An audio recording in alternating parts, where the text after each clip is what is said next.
Welkom bij Extra Journaal, nieuws uit Curaçao, vers van de pers.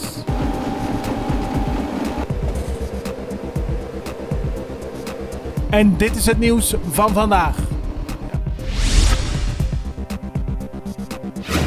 De politie bevestigt dat er afgelopen weekend aangifte gedaan is tegen een agent van de Landelijke Beveiligingsdienst, de LBD. Deze zou een bejaarde man in Punda helemaal in elkaar hebben geslagen nadat de man tegen de zoon van de LBD'er zou zijn aangelopen. Ondanks zijn excuses daarvoor heeft de LBD'er de man midden op straat in elkaar geslagen. De familie van de man eist dat er iets gedaan wordt. In hun ogen is er sprake van ernstig machtsmisbruik. 3 Curaçaose ministers zijn dit weekend naar Nederland vertrokken voor een kort overleg met de Nederlandse regering. Dat heeft het ministerie van Algemene Zaken bekendgemaakt. Het gaat om minister-president Eugène Ruggenaat, minister van Volksgezondheid Suzy Camelia Reumer en minister van Financiën Kenneth Gijsberta. Vandaag praten ze in Nederland over het financieel herstel voor Curaçao. Andere belangrijke onderwerpen op de agenda zijn het nieuwe ziekenhuis, de financiële sector van Curaçao en de toekomst van onze raffinaderij. De politie heeft zaterdagochtend een 21-jarige Colombiaanse man gearresteerd. Hij wordt ervan verdacht een man te hebben mishandeld die hem en een vriend eerder die nacht een lift had aangeboden. Eenmaal in de auto sloeg de Colombiaan de automobilist in elkaar en gooide hem uit de auto op de Santo Domingoweg. Daarop reed de Colombiaan weg met de auto, maar verloor de macht over het stuur op Plaza Hariri en sloeg met de auto over de kop. Daarbij raakte hij gewond. Hij werd naar het ziekenhuis gebracht, maar de politie wist hem uiteindelijk al daar te arresteren voor de diefstal en de mishandeling.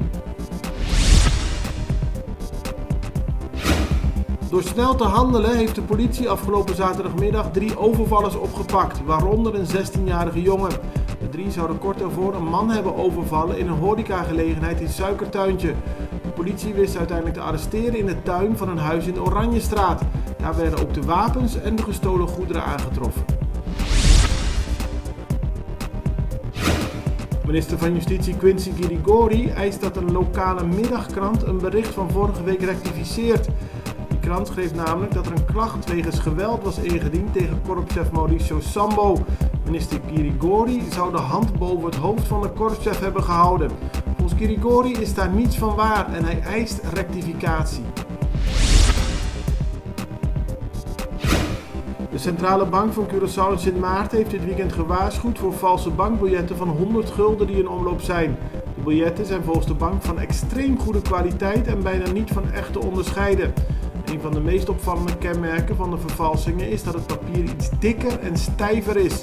De bank vraagt het publiek om alert te zijn bij het aannemen van biljetten van 100 gulden en bij serieuze twijfels de politie in te schakelen. Een heel mooi onthaal afgelopen zondag voor de speelsters van de Curaçaose softbalselectie. Die kregen een groots onthaal op het eiland omdat ze afgelopen vrijdag de finale van de Zuid-Amerikaanse softbalkampioenschappen in Ecuador hebben gewonnen. In de finale werd Brazilië met 6-5 verslagen.